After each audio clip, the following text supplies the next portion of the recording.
Tonight is a look at one of the most sadistic serial killers in history.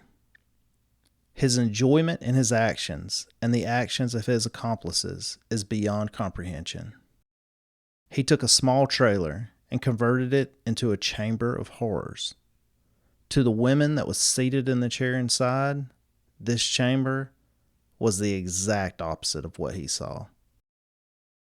He was given the name the Toy Box Killer. And even though there were no murder convictions because of no bodies being found, he is suspected to have killed up to 60 people. September of 2001, he was convicted of 12 counts of kidnapping, torture, conspiracy. He was still sentenced to 224 years in prison for kidnapping and torture. This is the story of David Parker Ray, the Toy Box Killer.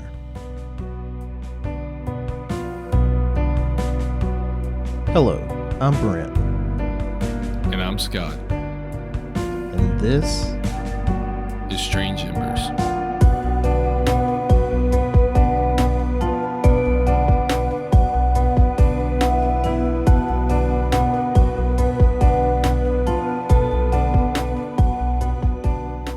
Well, Brent. Well, Scott. We're back to our normal, I guess you would say, normal programming. Original prescribed programming? Yes. Brent, just from that introduction, I don't know. I know enough about David Parker Ray, but I don't know enough about David Parker Ray, if that makes any sense. I think knowing enough about David Parker Ray is knowing too much about David Parker Ray. I can agree. In fact, I didn't know anything about him until you mentioned him to me. And this has been one of those that you were going to do. You've been wanting to do Toy Box Killer for a very long time. And then we had the whole Wade Wilson situation come up, kind of push things off a little bit, but I'm glad we're here tonight. And, I'm just going to kind of be your active audience, and I'm going to sit back and eat my popcorn and enjoy this. Wonderful. Well, I hope that you do enjoy it, and let's get into it. So when Cynthia was taken and tortured for days, she didn't give up hope. And when an opportunity presented itself, she brought down the reign of terror that was David Parker Ray and Cindy Handy. So David Parker Ray did have an accomplice. Several. Oh, really? Yes. Okay, well, I'm going to let you continue. Sorry. So David Parker Ray had presented his reign of terror to women for years. But for her to bring down the reign that he had, the terror that he had brought to everyone, it didn't come at no cost through her either. Surviving what she survived, it was something that would go on with her for the rest of her life. So let's start from the beginning. David Parker Ray was born November the 6th, 1939, in Belen, New Mexico. His father was Cecil Leland Ray. He was from Oregon. And his mother was Nettie Opal Parker from Texas. As a child, his father left his mother, and then his mother, unable to take care of the children, Ray and his younger sister, Peggy Pearl Ray, was sent to live with their mother's parents on a small ranch that was Russell and Dolly Parker. While there, he was still visited by his violent, alcoholic father, and he would supply him with magazines depicting sadomasochistic pornography. Now, Brent, what exactly is sadomasochistic? Sadomasochistic is someone who gets sexual pleasure from sadism and from masochism. So that's from hurting people and from being hurt as well. Okay. So those kink, like severe type weird stuff. Very kinky stuff. Yes, yeah, that's where I was going with that. Yes. Yes. So while he was in high school, he was also bullied by his peers for his shyness when he was around girls, which this resulted in him starting to abuse alcohol and other drugs as well. And then as a teenager, Ray also started having sexual fantasies of raping, torturing, and even murdering women. When he was 14 years old, he would even draw out his fantasies. He had drawings of women put in different positions and being all types of sexual things done to them. And even these drawings that he would make would go on later in life to even go into the toy box. And when they went into it, there were actual his drawings on the wall also of things that he would do, wanted to do, etc. So these drawings that he had, his sister saw some of these drawings and the pornographic pictures of the bondage practices that he had. Ray had even admitted that he had begun assaulting women as an adolescent. Really?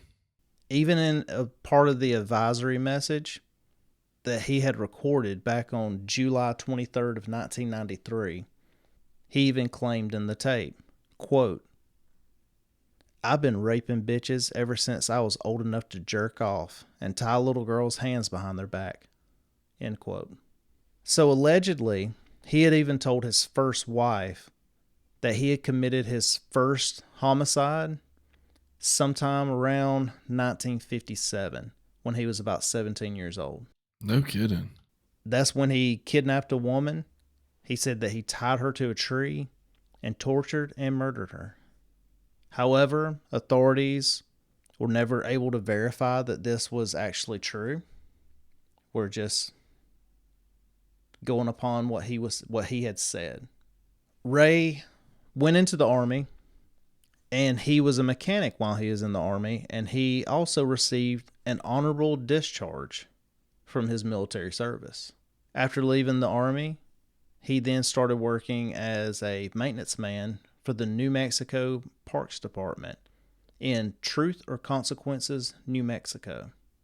He actually lived in Elephant Butte, where he became involved in a small underground BDSM scene where he would attend secret parties and clubs. Ray was married and divorced 4 times, and he had 2 children, including one of his accomplices was his daughter, Glenda Jean Ray, also known as Jessie. Jessie had contacted the FBI and tried to warn them about what her father's criminal activity was in 1986.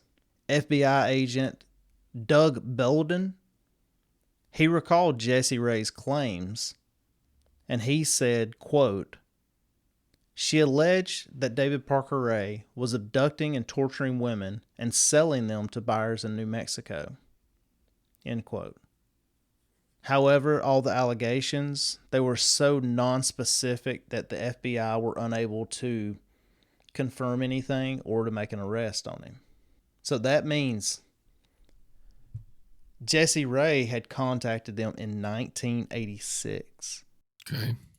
13 more years before he's caught. Ray, in his tapes, he also stated that he would take from 4 to 5 women every year for his sadistic pleasures. And he would normally look for someone working in some type of sex work, and preferably a lesbian if he could find them. The reason he wanted those was because there was a less chance of him being able to contract an STD from a lesbian. So that's what he preferred. But he had also said that if an opportunity just presented itself, that he wouldn't turn it down either. That meaning sometimes when he was out and about somewhere and there was a loner out hitchhiking or whatever else that he could give a ride and, poke for some information. If he knew they're just kind of running away from home or whatever else, that there's really Right. no connection, then he's probably going to take them. And he would also take multiple women at once on occasions. He was pretty ballsy, to say the least. Well, so you say that, but you're going to find out exactly how ballsy he was, because he didn't kill everybody. And like I said, we've never seen a body, and he would let people go. Yeah, that's crazy to me. So Ray, he met 37-year-old Cindy Hendy, who worked at a state park in the Truth or Consequences, New Mexico as well. She had moved there when she was fleeing some convictions on grand theft and drug charges out of Seattle, Washington. When she left Seattle, fleeing to not be caught there, she left her 3 kids. She did have 3 kids. She left them in Washington. And at that time, her and David Parker Ray started becoming romantically involved. And they bonded over a shared interest in violent sexual fantasies. Okay. So in 1993, Ray recorded a message, and this message that he recorded is over 45 minutes long, and he would play this for all of his captives. As soon as he got them back, this is the first thing that they would hear. Also, they would be forced to sexually service Hendy as well as himself. And I'm going to stop right there for a second also. So apparently at some point in time, when I was doing the research for this episode, there were some things that I can remember from, I know the story of him, but I couldn't find this stuff to just put in. So I didn't want to put it in here, but I do want to loosely talk about it. Some of the things he said at certain points were when he had captives, that apparently these underground, quote unquote, underground sex rings that he was involved in, that people would come there to partake in his quote unquote games with these women as well. So they were into that black market weird shit. Possibly. So I could not find where that was actually said. And I don't know. I've heard that he said that, but it's hard for me to believe he said that also, because when we get into the court case, he denies this. He said he was innocent. Right. He denied it all the way. So I could find it hard to believe that he said that. Cindy Hendy or his daughter might have said that, but I don't see that he said that. But it is something I'd heard at one point in time. So now I am going to read you the beginning of what that tape was. So I want you to imagine you've been kidnapped, maybe unconscious, maybe not. You've been handcuffed, chained. At this point in time, you have a metal collar around your neck with a chain on it. You possibly have shackles on your wrists, on your feet. You're naked. And you're drugged. You wake up, you're in a chair, in a room. You have no idea where you're at. You have no idea what's going on. But there's a man there. And he turns on a tape. And from there, you hear, "Hello there, bitch. Are you comfortable right now?" I doubt it. Wrists and ankles chained, gagged, probably blindfolded. You're disoriented and scared too, I would imagine. Perfectly normal under these circumstances. For a little while at least, you will need to get your shit together and listen to this tape. It is very relevant to your situation. I'm going to tell you in detail why you have been kidnapped and what's going to happen to you and how long you'll be here. I don't know the details of your capture because this tape is being created on July the 23rd, 1993, as a general advisory tape for future female captives. The information I'm going to give you is based on my experience dealing with captives over a period of several years. If at a future date there are any major changes in our procedures, the tape will be upgraded. Now you are obviously here against your will, totally helpless. Don't know where you're at, don't know what's going to happen to you. You're very scared or very pissed off. I'm sure that you've already tried to get your wrists and ankles loose, and no, you can't. Now, you're just waiting to see what's going to happen next. That's all of that I'm going to read on here. The actual tape that David Parker Ray made, we're going to have that on our website, StrangeEmbersPodcast.com. So if y'all want to go over to the website, when you pull it up, right there, you'll find it just right there at the top. There'll be a video right there that you can go to and click, and that will take you straight to, that'll play the audio I've recording. Heard this audio recording. If you want to go listen to it. I'm just going to, this is the only disclaimer I'm going to put out for the rest of this video. It's very vulgar, very graphic, very disturbing. Be careful who you listen to it around. And I'd probably say it's NSFW. NSFL? That too. It is not safe for life, but I will also say the same thing. On this one, it's listener discretion for this video, for this audio tape that he made is highly advised. It's very graphic. It's very graphic. So if you do go listen to this, you know what you're getting yourself into. You've been warned. It's graphic. So David Parker Ray did not kill everyone that he took. Some of the victims were drugged and set free. In the introduction tape that he would play for his victims, he even said, quote, "I get off on mind games. After we get completely through with you, you're going to be drugged up real heavy with a combination of sodium pentanol and phenobarbital. They are both hypnotic drugs that will make you extremely susceptible to hypnosis, auto-hypnosis, and hypnotic suggestion.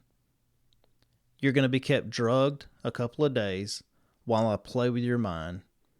By the time I get through brainwashing you, you're not going to remember an effing thing about this little adventure."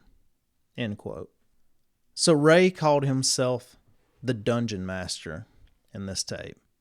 And he would tell victims that he was part of the Church of Satan. And the Congregation would have their time with them as well. With every thread of what would happen to them, the tools for that were visible all around inside of the toy box for them to actually see. He even had a mirror above the chair. So even while they're tied down, they can see straight from the mirror. They can see what's going on. 100% mind games. So that they could watch themselves. They could watch it for themselves of what he's doing. And he even had a coffin-like box that had like some kind of carpet liner inside of it with rings so they could be chained up inside of this coffin also. So in the years before he began his relationship with Cindy Hendy, his daughter Jessie is believed to be an accomplice. They were even looked at into the disappearance of Jill Troya. So Jill was last seen at the Frontier Restaurant at the 2400 block of East Central in Albuquerque, New Mexico, during the late evening of September the 30th or the early morning of October the 1st of 1995. She had gone to a bar with some of her friends earlier that evening. After being there at the bar for a while, she had left with Jessie when they left the restaurant. So the witnesses reported Jessie and Jill had an argument. And Jessie later told the police that she left Jill at the Frontier Restaurant and she left with her father, David Parker Ray. And that when she and David left, they went to the Elephant Butte Reservoir in southern New Mexico, and Jill has never been heard from again. Mm. Her mother lived in Michigan, reported her missing, and her mother said that Jill was described as a trusting, naive young woman, and it was very uncharacteristic of her to be out of touch with any of her loved ones. Her case till this day still remains unsolved. No remains for her have ever been recovered. It's believed that Jill may have been one of David Parker Ray's victims. So investigators discovered a video in Ray's possession that depicted another victim in 1996. Part of this video was publicized because of her ankle tattoo in the hopes of identifying her. A woman came forward and identified the tattoo that it belonged to her ex-daughter-in-law, Kelly Garrett. Kelly was indeed alive and living in Colorado. She once lived in this area, and she had been a friend of Ray's daughter, Jessie Ray.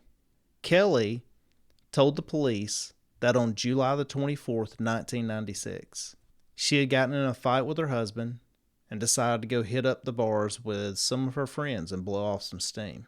So that night, Jessie Ray met up with Kelly at the Blue Water Saloon in Truth or Consequences. You're going to want to remember the name of that saloon, the Blue Water Saloon. It's going to come up again. It was just 5 miles south of Elephant Butte. Kelly stated in a documentary that, quote, she remembered that she went out bar hopping, and no matter where they went, they always ended up at that bar. That is where they always ended. She can remember playing pool and ordering a beer. Then a little later that night, she left to take one of her drunk friends home. She came back, and some of her other friends left later in the night. And at the end of the evening, it was just her and Jessie, end quote. Later, Jessie said that she would give Kelly a ride home. But instead of going home, Jessie took her back to her father, David Parker Ray's trailer. Kelly stated, quote, that is when I remember waking up on her couch. Well, her dad's couch. And that's when they held a knife to my throat and put the dog collar on, the duct tape, the handcuffs, and ended up tied to a table, end quote. So like Cynthia, she was drugged and tortured for 2 days before Ray dumped her.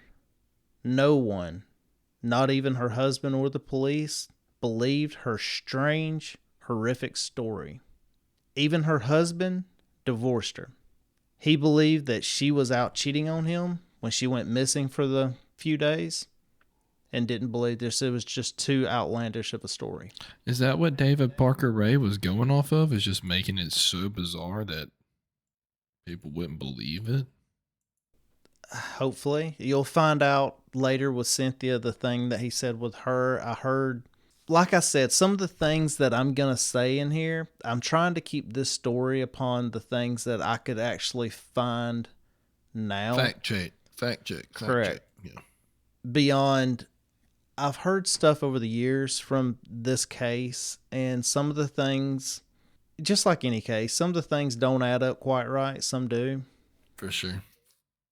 So after her husband divorced her, she moved to Colorado with no answers for what actually happened to her during those 2 days she was missing. When they found out about her, she started seeing, I don't know if she was seeing before or after, but she couldn't remember anything of this experience. Up until they came to her about this tattoo. The tattoo is very specific. After that, she started seeing a psychiatrist, started working through stuff and remembering things. I don't know if she ever remembered everything, but she can remember some things of it.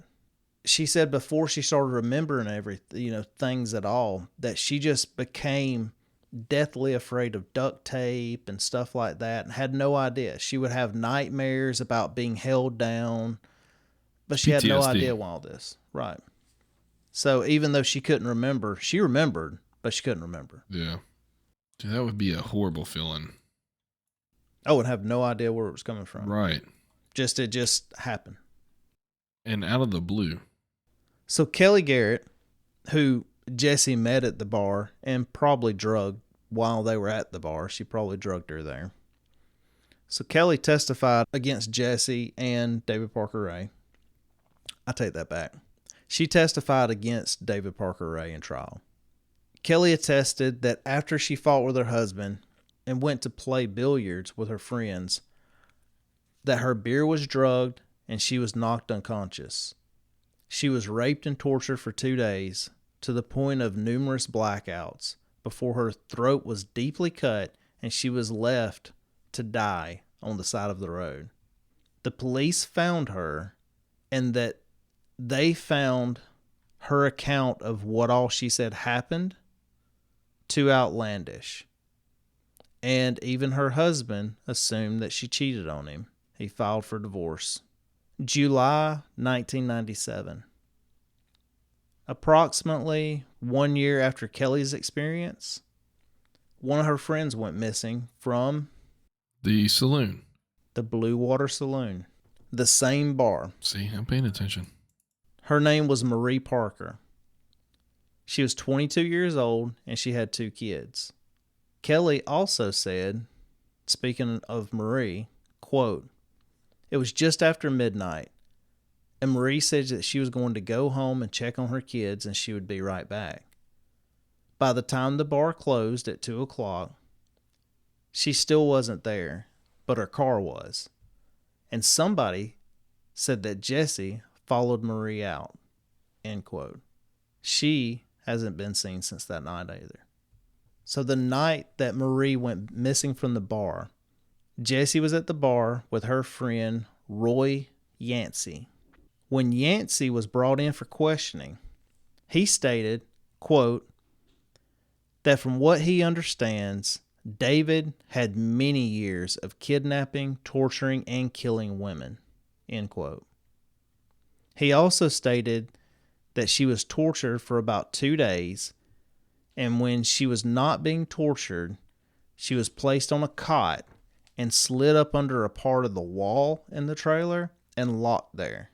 After a couple of days, he was told by David Parker Ray to kill Marie by strangulation. Yancey said, quote, "I know they ended up giving me a rope and telling me to strangle her. She wasn't dying fast enough. She was struggling. He was told not to tell anything or he would be killed and thrown in a ditch by David." End quote. So Yancey stated that he knew where her body was at. He took detectives to the location, but nobody was found at the location. Yancey thinks that David must have come back out there and moved her body sometime later, but we're also going to come back around to that a little bit later as well.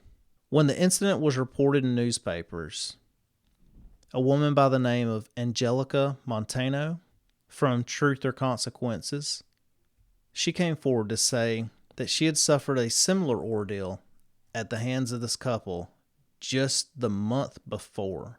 She was not the woman from the video, so she was yet a third possible victim that they knew of at this time. She was an acquaintance of the defendants. She said she had entered their home on February the 17th looking for some cake mix. Ray had left and then came back with a knife and informed her that she was being kidnapped. She had looked over at Cindy Handy and had seen her holding a gun, so she knew that they were serious. This wasn't a joke.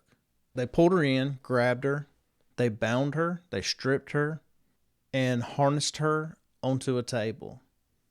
They then placed a metal collar on her, attached electrodes to her breast, and jolted her with severe electrical shocks, and abused her with various sexual implements.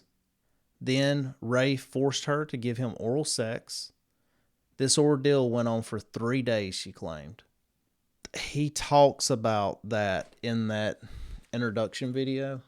He talks about the shocking and all that stuff in there as well.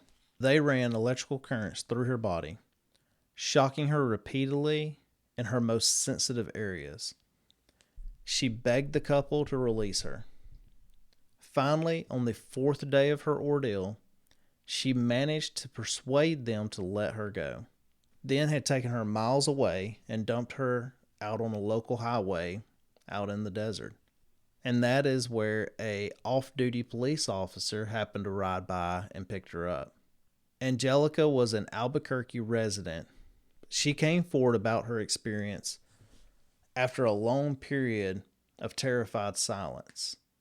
One of her friends, there was just one of two people that she had revealed everything about the ordeal to, convinced her to go to the police after the news of David Parker Ray being arrested hit national headlines. Stranger still was a story of the other person Angelica told her story to. On February the 21st, 1999, an off-duty sheriff's deputy had been driving north along the long stretch of Interstate 25 when he came across a hitchhiker outside of Truth or Consequences. He pulled over and offered her a ride. She was headed to Albuquerque, roughly a 2-hour drive. Angelica, most likely in shock, began to tell the officer about how she had just been kidnapped, raped, and tortured by the couple. Her captors agreed to let her go on the condition that she not tell anybody what happened to her. She agreed, and the captors set her free by dropping her off on the side of the road. This officer was skeptical of her story, still offered to take her to the police station, but she refused it. She said she had already broken her promise by her captors by telling him her story. It is believed that she reported what happened to her, but the report was never followed up on. So moving forward, March of 1999, Cynthia Vihal was looking to make some money. She was a sex worker who'd been navigating the streets of Albuquerque in hopes of finding a date with an acquaintance introduced her to an older, mustachioed man who sat behind the wheel of a motorhome. The man immediately got to the point and discussed a payment. Quote, "I was talking to this guy thinking it was a date. He handed me the money, and when I came up from putting it in my shoe, he put a handcuff on me and told me he was a cop." End quote. Cynthia told that during an interview with the A&E show The Killing Season. She said, quote, "I tried fighting him, but his girlfriend came out of nowhere and shocked me with a cattle prod." End quote. Wow. So Cindy, Hendy, and Ray subdued Cynthia, who she knew at that point the duo were not cops. They handcuffed her, took away all of her clothes, and threatened to use the gun and the cattle prod on her if she screamed at all. So Cynthia was able to unscrew a cabinet that she was handcuffed to in the RV, and she was just sitting right there waiting for the right time to try to escape. When she tried escaping, when she did make her move and she went to escape, Ray slammed his feet on the brakes to stop her from escaping. His accomplice, Cindy Hendy, she got up, ran to the back of the RV with a gun. In an interview with KRQE News, Cynthia said, quote, "I was loose. My hands were tied behind my back, but I was loose. She came to the back with a gun. He pulled over, and then he came back there." End quote. So they drove the frightened and disoriented Cynthia 150 miles south to Elephant Butte, where they forced her into their home. They chained her to the headboard and footboard of the bed in the living room. They clasped a metal collar around her neck. And for days, she was tortured, raped, shocked, hung from the ceiling in the living room of his home and in the toy box. On the third day of her capture, while chained up in the living room, David Parker Ray went to work, and he was leaving her alone with Cindy Hendy. Before he left, Ray removed the handcuffs and the shackles off of Cynthia, but left her remain to the wall. There was some posts. You can see it. If you're on YouTube, you'll see it in the pictures. There were some posts beside the mattress that was in the living room. She was chained to it still. So Cindy Hendy had a phone call. When she went to take the phone call, she went into another room and she left the keys on the coffee table. When Cynthia saw that Cindy had left the keys, she knew that it was now or never. Being afraid of what would happen if she came back and saw her, Cynthia still made her move. So Cindy came in to see that she had gotten the keys and had a phone in her hand. And she had unchained herself from the pole. As Cindy saw this, she came to attack Cynthia, and she knew the fight for her life had begun. Cynthia stated, quote, "I untied myself, and she beat me with a lamp, and she stabbed me with an ice pick in my back, and I stabbed her and ran," end quote. During the fight, Cynthia managed to get the phone and call 911, but she was unable to talk to the operator. Seeing the ice pick, Cynthia grabbed it, and after stabbing or hitting Cindy Hendy with the ice pick, she ran out of the door. She ran down the road. She was naked, bloody, had a metal collar still around her neck and a chain attached to it. Cynthia saw a car, and she was yelling help and running to it. But the driver of the car, she was scared, she locked the doors, and she drove away. A second vehicle had to swerve to avoid hitting Cynthia, and he also drove away. So Cynthia continued to run down the road looking for someone or somewhere that could help. She spotted some trailers. They all appeared to be vacant and ran down, so she kept running. Then she spotted a well-kept mobile home. She ran to it and the door was unlocked. She ran inside the home, turned around, slammed the door shut and locked it, and began to beg the woman that was sitting there watching TV for help. The woman got up out of the chair, got her phone, called 911, and went and got a robe and put on Cynthia as well. That's when she learned that she was about 150 miles south and she was in Elephant Butte. 2 officers responded to the 911 call that the woman had placed, and they found Cynthia crying hysterically, just saying, "I'm alive, I'm alive." She went through some really traumatic stuff, dude. Mm-hmm. Like, it's hard to say that. Could you put yourself in the shoes and try to understand what they went through? It's easier said than done, obviously, because I couldn't even imagine coming close to what's going on here. No, because this guy, like, when you look at some other cases, there are some of these people, which I'm going to say another one that's really twisted also is the truck stop killer. I think I've heard of it. They've made movies about that one. Possibly. Yeah, they made a movie. There was a movie at least. There are, just like with this and with like the truck stop killer and him, David Parker Ray. I mean, the whole entire thing about it is you had some of them come up that they do whatever they're going to do and they kill somebody. They kept these people for days, weeks. Right. It's just this constant torture and torment for long periods of time on top of death at the end of it. Right. So, well, and for David Parker Ray, it wasn't always even death either. If what Cindy Hendy if what Jesse was saying is true, he took women down to Mexico and sold them also. after So, beating, raping, and torturing. yep. Then sold them into, I guess, sex slavery, probably. Which, I mean, if those two haven't been found, do you think that's a possibility? Who knows? We're going to get further into it on the next episode also. And there's some more things that are said that will kind of lead us back and forth to some other things as well. I like it. With that said, glad to be back on one of these. I've been wanting to talk about this story for a long time.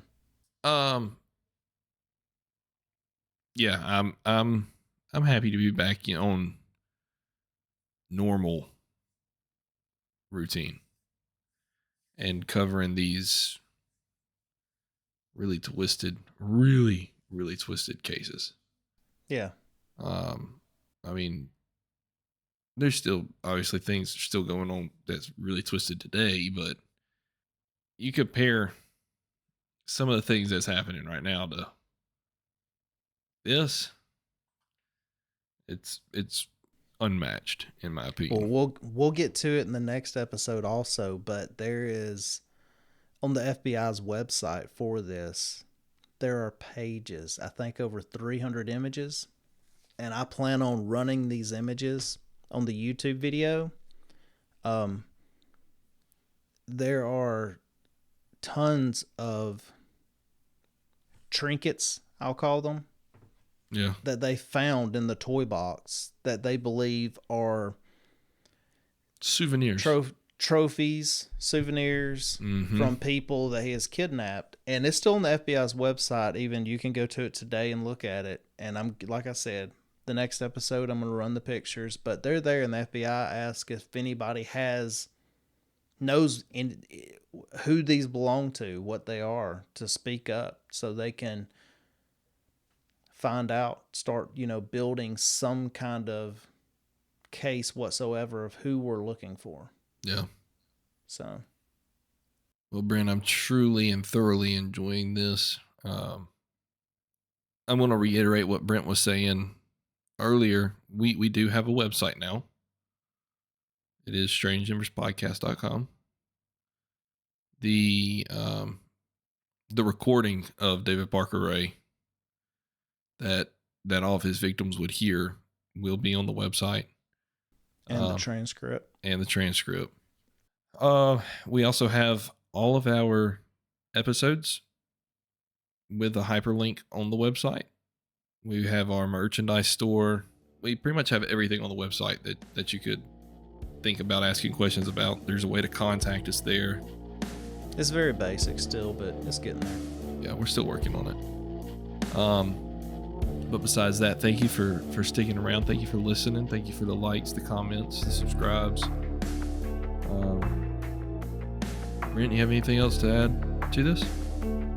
See you in 2 weeks. See you on the 50 state hunt, and then we'll be back to finish this. Well, remember, somebody's going to get bound and shackled tonight. And it doesn't have to be you. Good night. Good day.